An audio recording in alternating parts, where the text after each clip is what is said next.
Bien, muy buenas noches. Vamos a comenzar nuestro estudio de teología sistemática. Saludamos también a todos nuestros hermanos que nos ven a través de la página en internet www.iglesiacristianlaserena.cl. ¿Ya? Bueno, es una noche fría acá en La Serena y vamos a recordar que estamos estudiando ya hace bastante tiempo toda esta temática de la teología sistemática, ¿ya? Y como concepto de la teología sistemática analizamos varias doctrinas fundamentales para poder conocer realmente lo que Dios dice en su palabra. Y cuando llegamos a la doctrina de la salvación, dijimos que claramente llegamos al pináculo de toda la teología y del estudio de las doctrinas en general, por el hecho de que la salvación es la que justifica o le da sentido a todo lo demás que podamos aprender. Si la salvación no existe o no hay doctrina de salvación, como dice el apóstol Pablo en Romanos, ¿no es cierto? En 1 Corintios, somos los más dignos de lástima, ¿ya? Entonces, la salvación es fundamental y sostiene todas las otras doctrinas. Lo importante, recordar de qué somos salvos, ¿no es cierto? También recordar la razón de la salvación. Parece que esta no es la... ahí está. El plan de la redención. Hablamos acerca de la expiación. Hablamos de la expiación en cuanto a su definición etimológica y también su definición teológica. Hablamos del día de la expiación como día conmemorativo en la nación de Israel en el Antiguo Testamento, y nos enfocamos en el estudio del tabernáculo hace algunas semanas ya, que lo terminamos, pero básicamente el estudio del tabernáculo lo que busca es que nosotros en primer lugar nos relacionemos con el Antiguo Testamento, no sea algo lejano, y que saquemos de nuestra cabeza la idea de que lo del Antiguo Testamento no tiene que ver con nosotros. Toda la Biblia tiene que ver con nosotros. Lo del tabernáculo en el Antiguo Testamento, como dice, ¿no es cierto?, era una figura de un tabernáculo verdadero que hoy día mora en nosotros. Dice, no sabéis que sois tabernáculo de Dios y que Cristo mora en nosotros. Y un día ese tabernáculo ya no estará en nosotros, sino que estará con nosotros. Por lo tanto, el tabernáculo es algo que es parte del plan eterno de Dios. El mismo Moisés, cuando estuvo en el Sinaí, él recibió una imagen del tabernáculo celestial, recibió medidas terrenales, pero el diseño lo vio a partir de una imagen que de alguna manera Dios le mostró en el monte de cómo es que tenía que hacerlo. ¿Ya? Bueno, como les dije, es una réplica exacta de las descripciones bíblicas del tabernáculo. Esto está al sur de Israel, y también para, de alguna manera, recordarnos siempre que cuando escuchemos y escuchamos que Dios es un Dios de orden, lo es en todo el sentido de la palabra. Todas las cosas, las dimensiones, las especificaciones técnicas, podríamos decir el día de hoy, están pero claramente entregadas, y no da lugar a que nosotros, o en este caso Moisés, pudiera colocar algo de su cosecha o de su imaginación. No, estaba todo estructurado. Ahora, una vez que estuvo el tabernáculo estructurado, la distribución de las tribus tampoco fue al azar, ni fue bajo la intención de las personas, sino que Dios estableció el ordenamiento propiamente tal. Y el diagrama del tabernáculo, un lugar santísimo, un lugar santo, y lo que se llamaba el atrio, donde estaba el altar del sacrificio y el lavacro para la purificación. Cada una de esas cosas la explicamos ya con tiempo, el atrio, el lugar santo, el lugar santísimo, y todo dijimos que nos apuntaba como figura a lo verdadero. Jesús representa la consumación de todas esas figuras. Jesús no vino a eliminar la ley, vino a cumplir la ley, no solamente en términos morales, ¿no es cierto?, sino que también en términos figurativos. Él cumple cada una de las figuras que se establecieron en el tabernáculo, ¿ya? Vimos este resumen también, más o menos lo que significa a partir de la vida de los israelitas, nosotros como cristianos, pero la importancia para ambos del tabernáculo. Una escena que quizás pudiera haberse visto así, sea, en ninguna de estas carpas decir Columbia o Marmot, no, eran todos así de lino, ¿ya? Vimos la expiación, la importancia de la expiación, la propiciación, que son términos que pueden, de alguna manera, nosotros, son todos términos bíblicos, ¿ya? Pero nosotros tenemos, por ejemplo,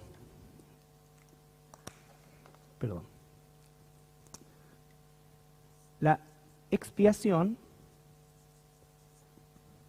la propiciación, no sé si son las dos con C, pero ya la puse, la propiciación, la redención, pero antes de eso está la sustitución, ¿no es cierto? Y la sustitución implica también la imputación. Son todos términos bíblicos que se resumen en la salvación. Todas estas son doctrinas que muchas veces se usan como sinónimos y no está mal, pero cada una de ellas tiene un espacio dentro del proceso de la salvación y no puede existir una por sí sola, sino que tienen que existir todas. Si falta una, no se cumple la salvación, ¿no es cierto?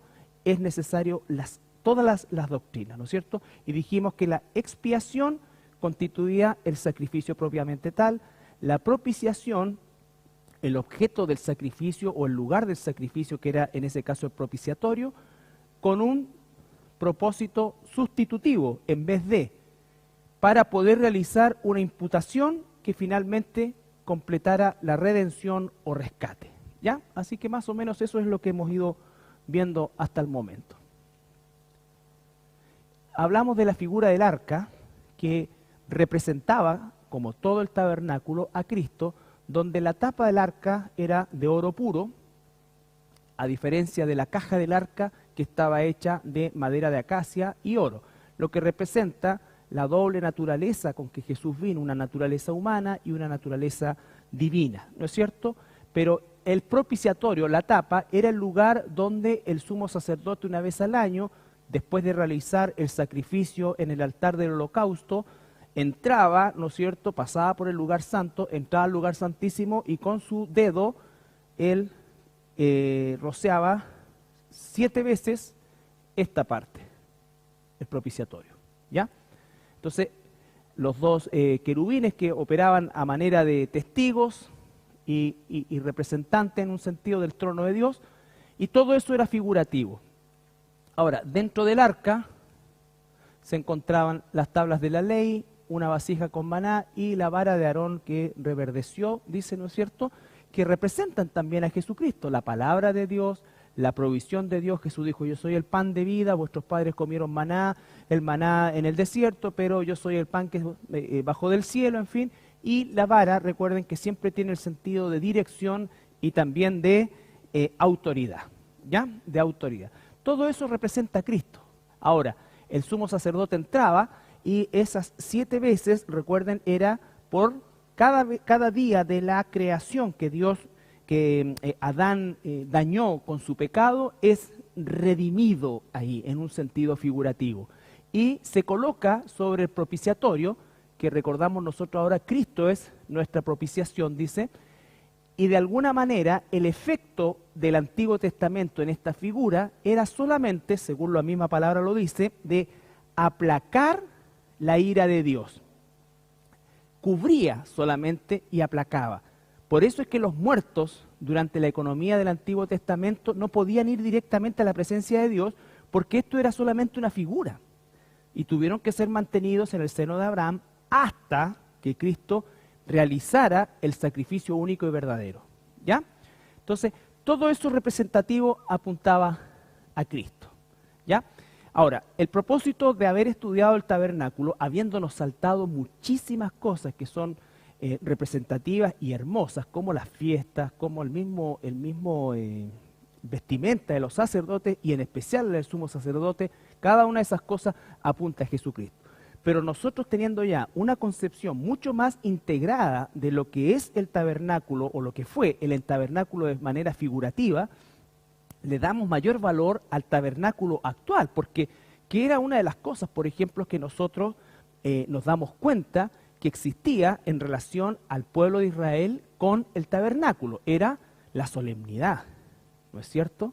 El temor que había, desde el punto de vista de miedo en ese caso incluso. Entonces, hoy que el tabernáculo vive dentro mío, yo no sé si tengo la misma solemnidad o, peor aún, el mismo temor de Dios, reverente ahora, no de castigo, sino que de ofender a un Dios como nuestro Dios, ¿ya? Entonces, todas esas figuras apuntaban a Jesucristo. Entonces, Jesucristo cumple todas las ofrendas sacrificiales. Jesucristo con un sacrificio, Él cumplió todas las ofrendas sacrificiales, todas, ¿no es cierto?, ya fuera de animales o de otra cosa, y además cumplió todo el proceso. Jesús es el Cordero sacrificado, Jesús además es el sumo sacerdote y Jesús es el propiciatorio. ¿Se entiende? Eso es lo que nos dice la Escritura. Vamos a ver Hebreos 9, 8 al 15. Hebreos 9, 8 al 15. ¿Se entiende esto o están con sueñito? ¿Ya? He tratado dentro de mi limitada condición y mi, ¿cómo se llama esto?, déficit atencional, de resumir lo más posible todo esto. Esto nos podría durar un año fácilmente para estudiar el puro tabernáculo. Las argollas tienen, perdón, ahí da, Hebreos 9, 8 al 15. Debuta nuestro amado hermano Carlitos Tico en la locución. Vamos a ver cómo va a salir para Chile y el mundo. Dando el Espíritu Santo a entender con esto que aún no se había manifestado el camino al lugar santísimo, entre tanto que la primera parte del tabernáculo estuviese en pie. Pausa. Muy bien, Carlitos, contratado. ¿Qué está diciendo ahí el autor de Hebreos? Que para mí fue el apóstol Pablo, porque no había nadie que conociera tanto esto como el apóstol Pablo. ¿Ya? Lo que está diciendo es lo siguiente: esta es la primera parte del tabernáculo, el altar del sacrificio y el lavacro, ¿no es cierto? Mientras esto permanecía, el acceso a la presencia de Dios, graficada en el lugar santísimo, era imposible. ¿Por qué? Porque significaba que todos los días, 24/7, recuerden, en el tabernáculo y después en el templo no existían sillas, porque los turnos sacerdotales implicaba que todo el día y todos los días había sacrificio, ¿ya? Entonces, ¿puede volver a leer? Dando el Espíritu Santo a entender con esto que aún no se había manifestado el camino al lugar santísimo, entre tanto que la primera parte del tabernáculo estuviese en pie. Pausa. O sea, si esto está presente es porque Cristo no ha venido. Eso es lo que está diciendo. Mientras Cristo no apareciera y estuviera esto presente, el acceso al lugar santísimo estaba vetado para nosotros, los seres humanos, al pueblo de Israel en ese caso, y por lo tanto solo un hombre una vez al año entraba, sacrificando primero por él y después sacrificando por el pueblo, pero el pueblo no podía tener una relación directa con Dios. ¿Ya? Continúa. Lo cual es símbolo para el tiempo presente, según el cual se presentan ofrendas y sacrificios que no pueden hacer perfecto en cuanto a la conciencia al que practica ese culto, ya que consiste solo de comidas y bebidas, de diversas abluciones y ordenanzas. ¿Se dan cuenta? Esto era representativo, pero no podía cubrir el pecado. Por eso los muertos de esa época no podían ir a la presencia de Dios. En cambio, tú hoy día, si eres un hijo de Dios, mueres, ausente en el cuerpo, presenta al Señor. Porque yo voy cubierto por el sacrificio verdadero, no por la figura. No que el otro fuera falso, no, sino que era una figura que estaba ahí retrospectivamente apuntando al verdadero. ¿Ya? Retomo del 10, ya que consiste solo de comidas y bebidas, de diversas abluciones y ordenanzas acerca de la carne, impuestas hasta el tiempo de reformar las cosas. Pero estando ya presente Cristo, Pausa. Pero estando ya presente Cristo, tenga eso en cuenta, pero estando ya presente en Cristo, como sacerdote de los bienes venideros, por el más amplio y más perfecto tabernáculo, no hecho de manos, es decir, no de esta creación, y no por sangre de machos cabríos ni de becerros, sino por su propia sangre, entró una vez para siempre en el lugar santísimo, habiendo obtenido eterna redención. Porque si la sangre de los toros y de los machos cabríos y las cenizas de la becerra rociadas a los inmundos santifican para la purificación de la carne, ¿cuánto más la sangre de Cristo, el cual mediante el Espíritu Eterno se ofreció a sí mismo, sin mancha a Dios, limpiará vuestras conciencias de obras muertas, para que sirváis al Dios vivo? entonces Jesucristo cumple todas las ofrendas sacrificiales. Él, cuando aparece Cristo, toda la figura desaparece, y no es que Cristo las borró, sino que las cumplió. Y una vez que las cumplió, todo lo ceremonial se desecha, pero no se desecha el sentido del tabernáculo. ¿Por qué? Porque se cumple en que ahora el tabernáculo está dentro de nosotros. Por eso es que una de las figuras, si no el objeto más buscado en la historia de la arqueología, es el Arca de la Alianza. El punto es que si ahora se llegase a encontrar el Arca de la Alianza, ya no tiene ningún valor espiritual. No tiene ningún valor espiritual. Tiene un enorme valor arqueológico, pero no tiene un valor espiritual. ¿Ya? Entonces, la muerte de nuestro Señor Jesucristo, el derramamiento en la cruz, es la verdad histórica que sostiene nuestra fe. Él pagó por nuestros pecados como expiación y propiciación aceptables para Dios, liberándonos de la culpa. Él es eso. Romanos 3, 21 al 25.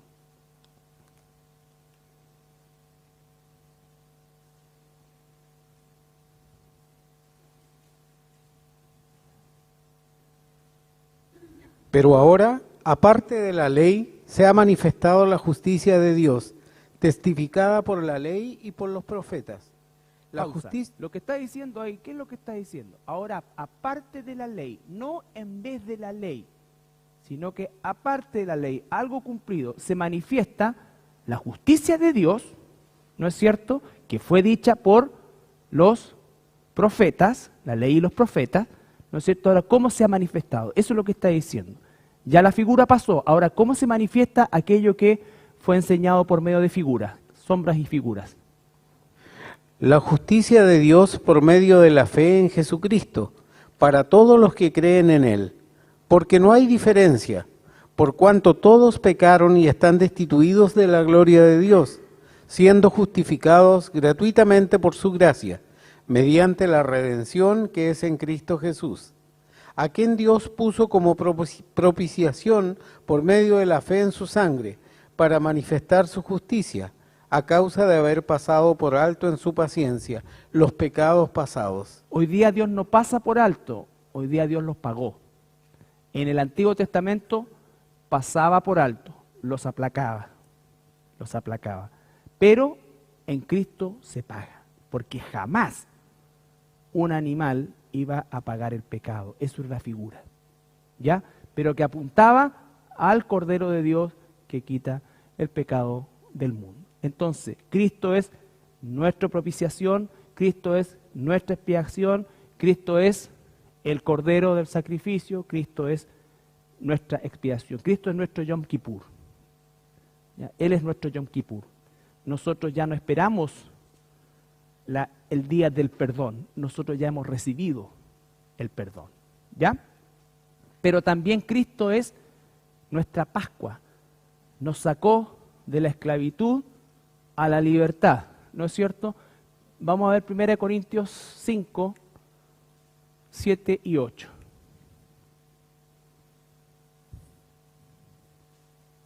Limpiaos pues de la vieja levadura, para que seáis nueva masa, sin levadura como sois, porque nuestra Pascua, que es Cristo, ya fue sacrificada por nosotros. Así que celebremos la fiesta no con la vieja levadura, ni con la levadura de malicia y de maldad, sino con panes sin levadura, de sinceridad y de verdad. Ya, vamos a ir por partes. ¿Puedes repetir ahora de nuevo, mi hermano? La misma, perdón. La misma, del 5. Limpiaos pues de la vieja levadura, para que seáis nueva masa. Pausa. Sí. Limpiaos pues de la vieja levadura, ¿no es cierto? Siempre en la Biblia la levadura, en la gran mayoría de los casos, está asociada con cosas negativas, ¿ya? Siempre. No hay algunas excepciones, pero normalmente es con cosas negativas. Entonces, lo que nos está diciendo, límpense de la vieja levadura, ¿no es cierto? Y Para que seáis nueva masa. ¿qué es lo Sin que está diciendo levadura ahí? Perdón, ¿qué es lo que está diciendo ahí? Estamos en el contexto de el ritual, ¿no es cierto? Limpiarse la vieja levadura, muchas personas lo consideran, muchos cristianos consideran que es limpiarse de nuestro pecado, ¿no es cierto?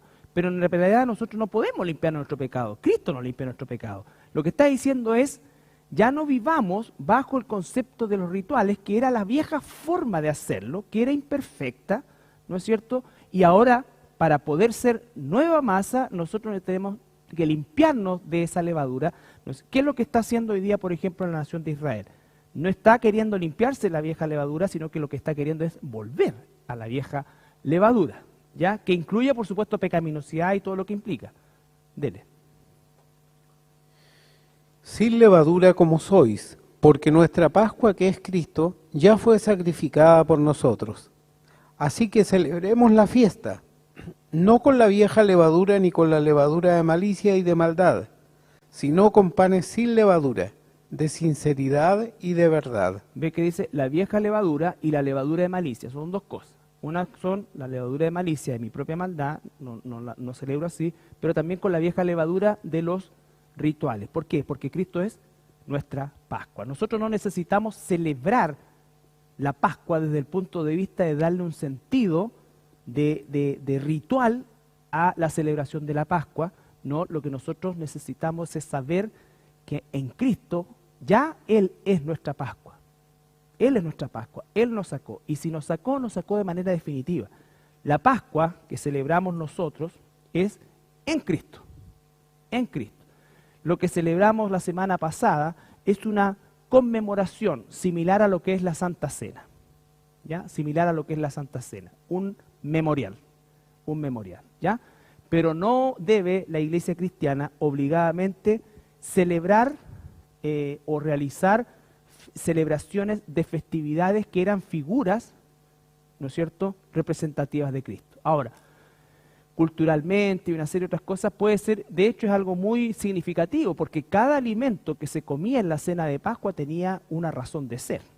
¿Ya? Nosotros solamente conocemos el propósito de las hierbas amargas, pero cada cosa, y habían 3 brindis y una serie de otras cosas, 3 copas, perdón, o brindis que se hacían, que cada uno de ellos tenía una significación. Pero todo eso ya está cumplido en Cristo, ¿no es cierto? Cualquier persona que quiera imponer eso como una forma de relacionarnos con Dios, no está correcto, no es así como Dios lo establece, ¿ya? Por ejemplo, cuando se habla del reposo, la Biblia dice que nosotros ya entramos no en un día de reposo, sino que en el reposo como estado de vida en Cristo. ¿Ya? Entonces, todas esas cosas son importantes porque se produce muchas veces esta mezcolanza de cosas medias judaicas, sumado al hecho de que el judaísmo que se vive hoy día en Israel, desgraciadamente, de hecho no tiene nada que ver con el judaísmo del tiempo de Moisés, y es muy parecido al judaísmo que Jesús rechazó, que era el fariseísmo. Entonces, todas estas cosas son importantes. Él es nuestra Pascua. Los otros versículos también son importantes, de que si usted sigue el estudio y lo ve en la página después, revise esos versículos y seguramente otros más que nos hablan de esto. Pero en rigor, la importancia de toda la figura es que en Cristo se cumplen todas esas figuras y Él es el verdadero. Por eso dice, habiendo ya llegado o estando presente Cristo, todo lo demás como figura queda caduco.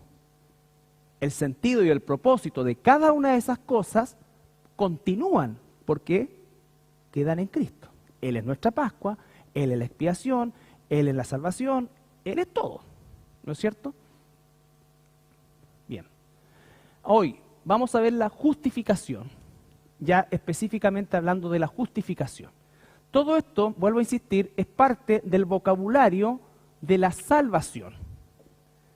La expiación, el sacrificio en sí, la propiciación, que en definitiva implica que este sacrificio es propicio a Dios, ¿no es cierto? Es aceptado por Dios para poder llegar a una sustitución. ¿Qué hacía el Cordero?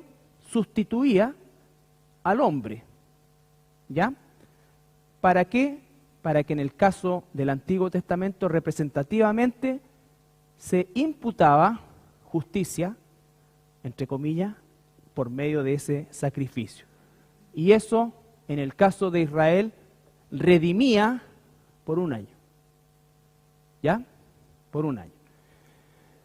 Entonces, la justificación, específicamente. La justificación es la doctrina que provee la respuesta teológica más importante de la humanidad o para la humanidad. ¿Cómo puede un Dios perfectamente santo y justo relacionarse con una humanidad pecadora? ¿Cómo puede ser? Todos nosotros, y ahora estoy hablando en términos naturales, no de cristianos propiamente tal, todos nosotros, como seres humanos, antes de ser cristianos, si nos hubiesen preguntado, ¿hemos hecho todo bien? Nuestra respuesta habría sido,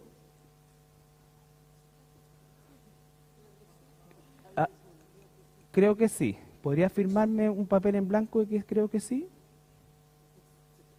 No. Anda a acostarte.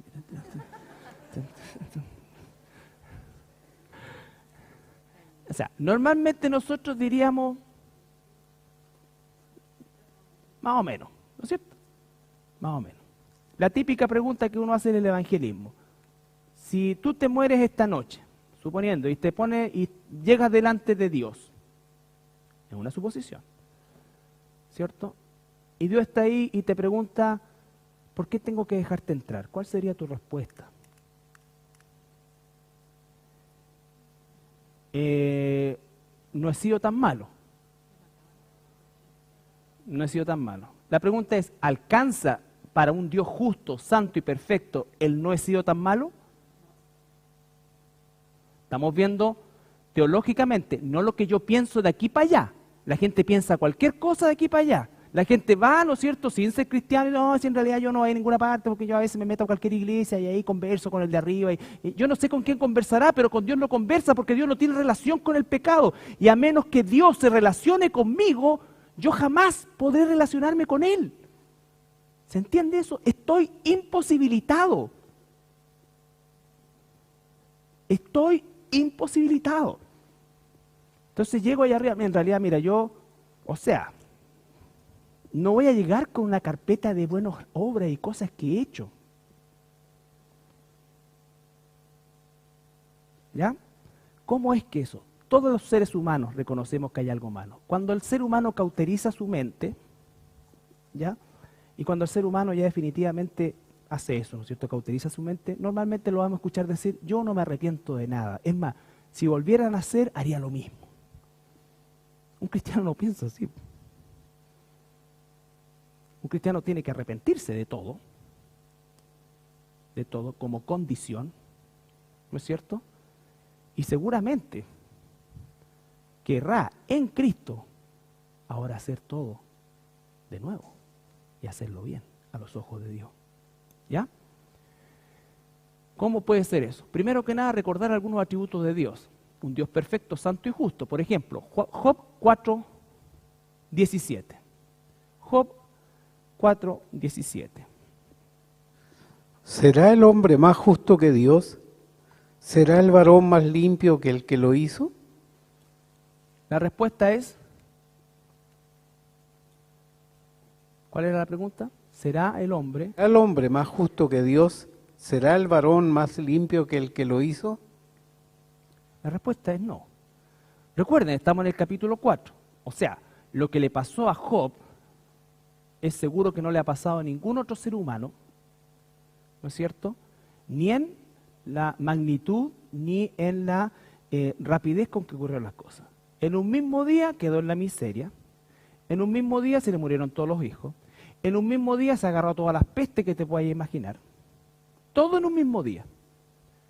La tendencia es nuestra a decir, ¿por qué Dios? Y empieza la humanidad a sentar, entre comillas, no es verdad, por supuesto, pero cree que puede sentar a Dios en el banquillo del acusado y decirle, si Dios existiera no pasaría esto. ¿Por qué Dios permite esto? ¿Por qué? ¿Cierto? ¿Qué dice Job? Que nunca pecó contra Dios. ¿Será el hombre más justo que Dios? No mide sus circunstancias. No está pensando en sus circunstancias, está pensando en quién es Dios y quién es Él. Y no nos olvidemos que el primer versículo de Job dice, había un hombre en la tierra de esta, llamado Job, varón justo delante de Dios. ¿Ya?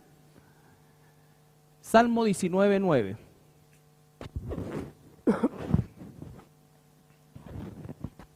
Salmo 19:9. El temor de Jehová es limpio, que permanece para siempre. Los juicios de Jehová son verdad, todos justos. Todos justos, todos rectos. Salmo 22:3.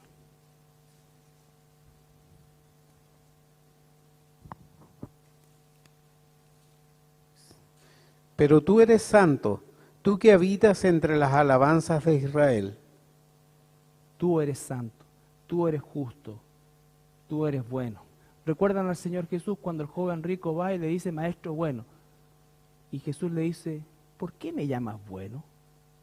Hay uno solo bueno, Dios. Por supuesto que Él es bueno porque es Dios, pero el joven rico no sabía quién era, él trató de adularlo, maestro bueno. Y Jesús le dice, no hay nadie bueno, solo Dios. Que la gente se crea buena es otra cosa. Obviamente que en nuestra condición horizontal podemos considerar, y de hecho hay buenas personas. Aquí estamos viendo de nosotros hacia Dios, y en verdad como Dios nos ve a nosotros. ¿Ya? Primera de Juan 1:5. Después vemos Mateo 5:48. Primera de Juan 1:5.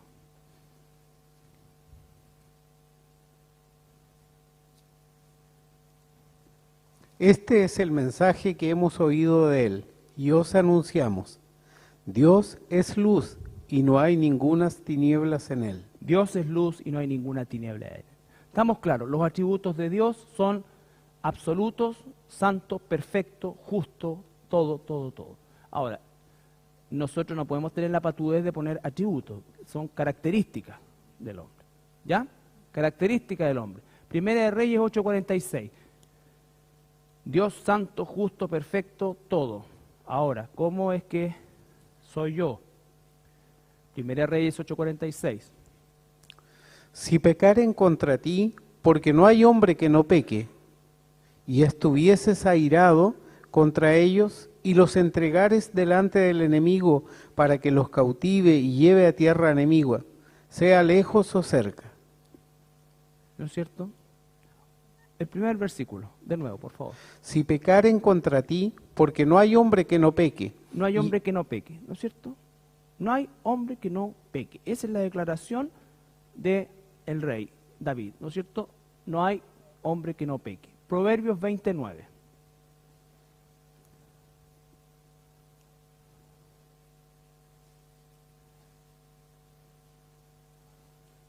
¿Quién podrá decir, yo he limpiado mi corazón, limpio estoy de mi pecado? ¿Quién podrá decir, yo he limpiado mi corazón, limpio estoy de pecado? O sea, alguien podría decirlo, pero es mentira, aunque crea que es verdad. A los ojos de Dios no es real, porque yo necesito entender la justificación, entender la condición. ¿Cuántos pecados se necesitan para ofender a Dios? Uno. No habla ni de cantidad, no es un efecto cuantitativo ni cualitativo. Es un asunto de una condición. Dios no puede tener comunión con el pecado, y a nosotros como seres humanos orgullosos esto nos molesta porque consideramos que eso es injusto. ¿Cierto? Porque no me vas a comparar a mí con este otro. Sí, humanamente está bien, está bien. Lo que estamos viendo es la visión teológica para entender la justificación. La justificación. Bien todos nosotros somos como suciedad, y todas nuestras justicias como trapos de inmundicia, y caímos todos nosotros como la hoja, y nuestras maldades nos llevaron como viento. Dios mira para abajo, no estamos hablando de salvación, todavía nada, ¿y qué es lo que ve? Suciedad. Y todo lo que el hombre trata de hacer, trapo de inmundicia. Cambia la figura, ¿no es cierto? Porque entonces tengo que entender la justificación para poder entender la gracia y el amor de Dios. ¿Se entiende? Esto no es destructivo, esto es constructivo. Lo destructivo es creer que yo puedo alcanzar a Dios. Lo real es que cuando Dios ve suciedad, y cuando ve al hombre tratando de alcanzarlo a su manera, trapo de inmundicia. ¿Ya? Romanos 3, 10 y 11. Un poquito más de espera, Carlito, para que los hermanos encuentren el versículo. Sabemos de tu vasto manejo de la Escritura, pero... Escrito, no hay justo, ni aun uno. No hay quien entienda, no hay quien busque a Dios. Todos se desviaron a una, se hicieron inútiles. No hay quien haga lo bueno, no hay ni siquiera uno. Sepulcro ahí abierto. Ahí nomás, porque ya es suficiente. Ahí nomás. Suficiente, ya. Otra vez. Dale. Como está escrito, no hay justo. Pausa. Como está escrito, no como yo creo, como yo pienso. Como Dios nos ve. No hay justo, ni aún uno. Entonces, cuando estamos hablando de justificación, es porque todos somos injustos delante de Dios. Y como tal, merecemos el castigo eterno. ¿Ya? Por eso es que es importantísimo entender después el concepto del amor de Dios que interviene, ¿no es cierto?, voluntariamente en una situación que desde nuestro punto de vista es irreversible. Y ahí tiene que venir una mayor gratitud hacia Dios. Una mayor gratitud hacia Dios. ¿Se entiende? Porque nosotros estamos acostumbrados a decir, sí, Cristo murió por mis pecados. Pero ¿qué significa eso? ¿Cómo es que me ve Dios? ¿Cuál era el nivel de perdición que yo tenía? No la cantidad de pecado que cometía, ni la cantidad de maldad que acumulaba, sino que por condición, el nivel de perdición. No hay justo ni aún uno. Después. No hay quien entienda. Pausa. No hay quien entienda. Si Dios no viene el Espíritu Santo a mi mente, corazón, a mi vida, nunca voy a entender nada de Dios y siempre me va a parecer locura. Cuando la iglesia pretende amoldar de tal manera el Evangelio para que el mundo lo entienda, se equivocó. Porque el mundo lo que tiene que hacer es arrepentirse. No entender, es recibir la información de quién es Jesús y arrepentirse. Por eso es que la salvación, la justificación, es la clave del evangelismo, toda la clave del evangelismo, pero entender que el evangelismo que se hace en muchos lugares y que se hace hoy día prioritariamente, no es evangelismo. Hasta que la persona no se confronte con que no es justa, con que sus obras son trapos de inmundicia, no necesitas leerle todos los versículos, necesitas darle a conocer su condición. Cuando la persona se confronta con su condición, recién viene un conflicto. Y cuando tiene ese conflicto, o se rinde o se endurece. Pero no puede ir al segundo paso si primero no tiene una confrontación, no tiene ese conflicto. Esto no es decir, mira, Dios te ama y dale una oportunidad al Señor. Ese lloriqueo, ¿no es cierto?, que ofende a Dios, porque nosotros no andamos tratando de convencer a la gente, estamos presentando a Jesús con gracia, con amor, con respeto, con todo lo que eso implica, pero nosotros no podemos dejar fuera esto, ni rogarle a la gente que acepte a un Jesús que lo único que quiere es hacerme tan feliz y yo no puedo entender cómo tú no recibes este regalo maravilloso. El regalo le costó la vida a Jesús y todo esto es el proceso que nosotros tenemos que entender de la justificación. Y tengo que ser fiel, nada más. Yo no tengo que convencer a un inconverso, yo tengo que ser fiel al mensaje, porque el que convence al inconverso es el mismo que me convenció a mí, el Espíritu Santo. Y orar por si quizás Dios le concede ese arrepentimiento, nada más. Y tenemos que hacerlo con cada inconverso que está a nuestro alrededor, porque solo Dios sabe quiénes son suyos. Y como dice el apóstol Pablo, me esfuerzo más que todo, ese es el punto, pero no yo, la gracia de Dios en mí. ¿Ya? Entonces, no hay justo ni aun uno. No hay quien entienda y finalmente no hay quien busque a Dios. Nadie busca a Dios.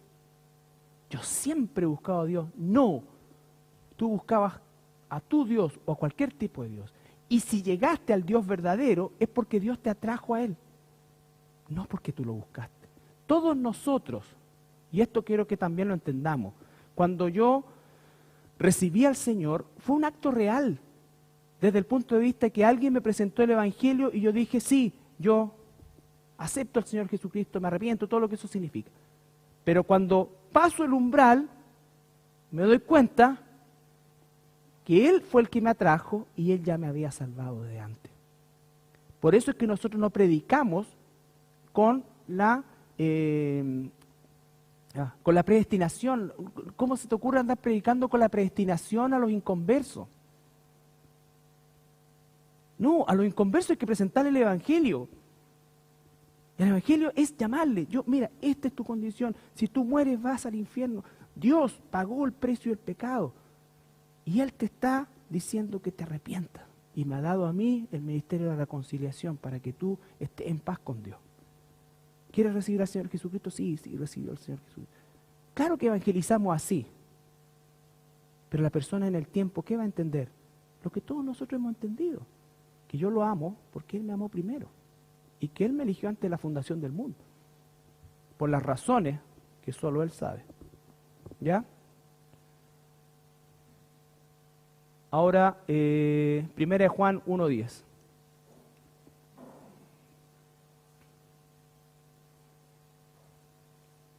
Si decimos que no hemos pecado, le hacemos a Él mentiroso, y su palabra no está en nosotros.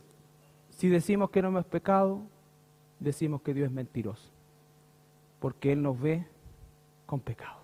¿Ya? Entonces, un Dios santo y perfecto, una humanidad caída, pecadora, imposibilitada, no puede haber una relación más que algo que se rompió a partir del jardín del Edén. Y la consecuencia de esto, un Dios santo y una humanidad caída, es una relación rota, que solo puede restaurarse a partir de la voluntad de Dios. A partir de la voluntad de Dios, a partir de la provisión de Dios, a partir de Dios, no de nosotros. Salmo 5:5. Los insensatos no estarán delante de tus ojos.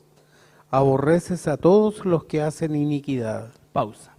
No pensemos todavía que ahora somos cristianos, pensemos como seres humanos.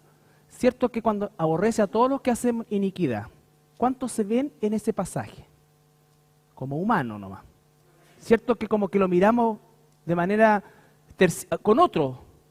Oye, el Señor aborrece a los que hacen iniquidad. ¿Y tú? O sea, no, claro, yo me equivoco, pero iniquidad es otra cosa. Nosotros estábamos ahí. Dios aborrece al que hace iniquidad. Y hasta que Él no nos amó, ¿qué es lo que hacía con nosotros? Nos aborrecía. Esta tontera de que Dios ama al pecador y odia el pecado, no es así. 7:11. Porque Dios no va a condenar una cosa, Dios va a condenar una persona.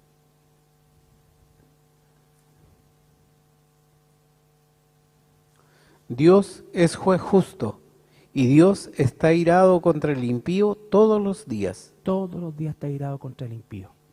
Si tú no eres salvo, eres impío. Y si no eres amado, eres aborrecido. Eso es, hermano. Por eso es brutal.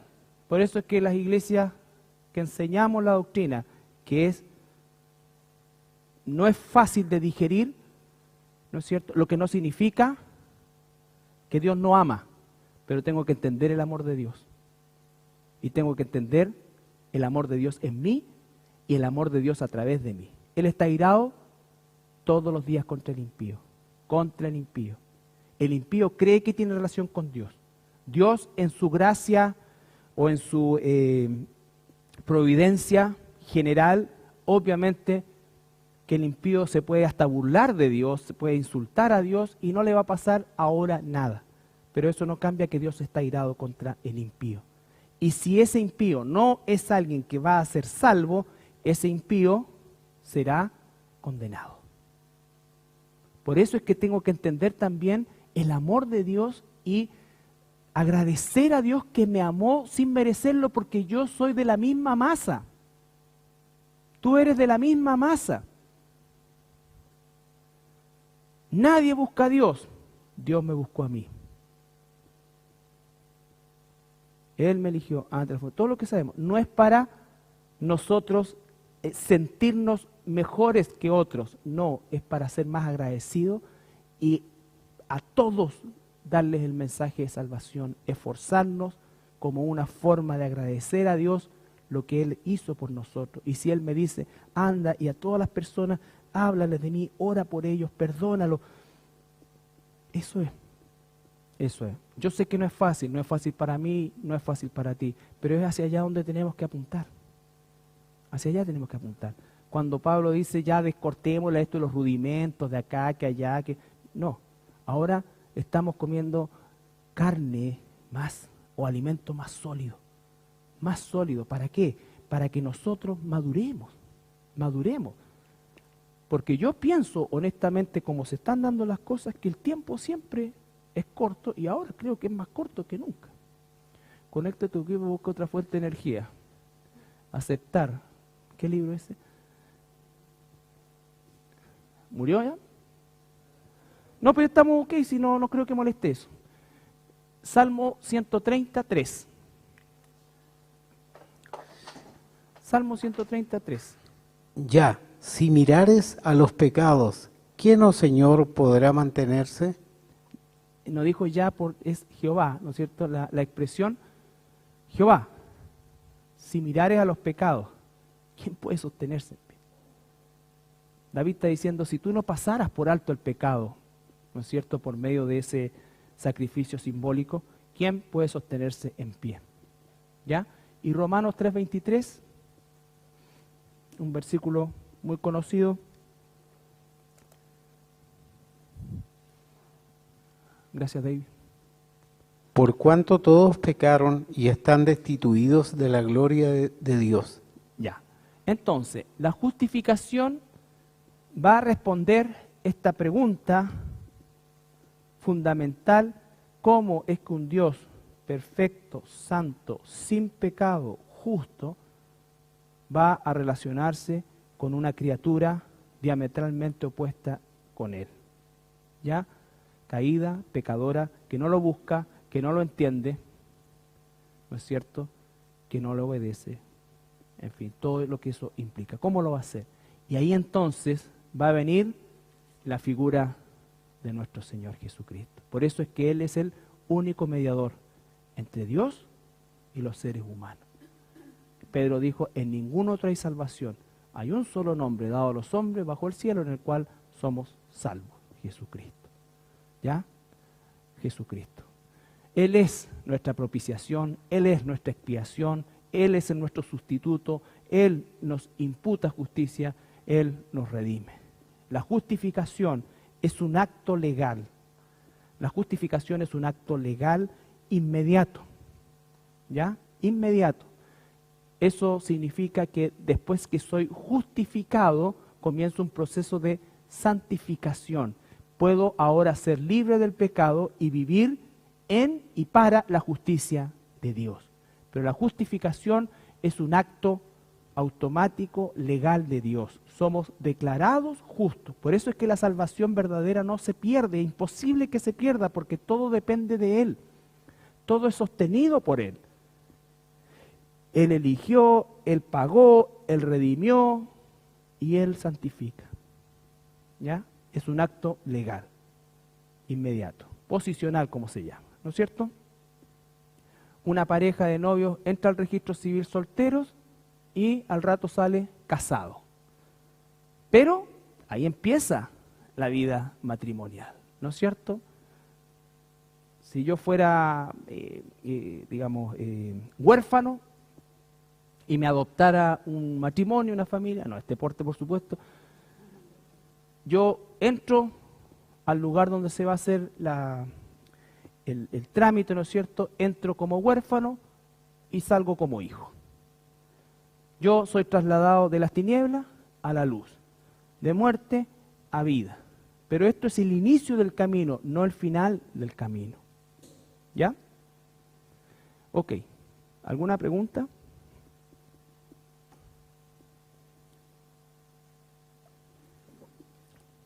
Ya. Vamos a orar entonces.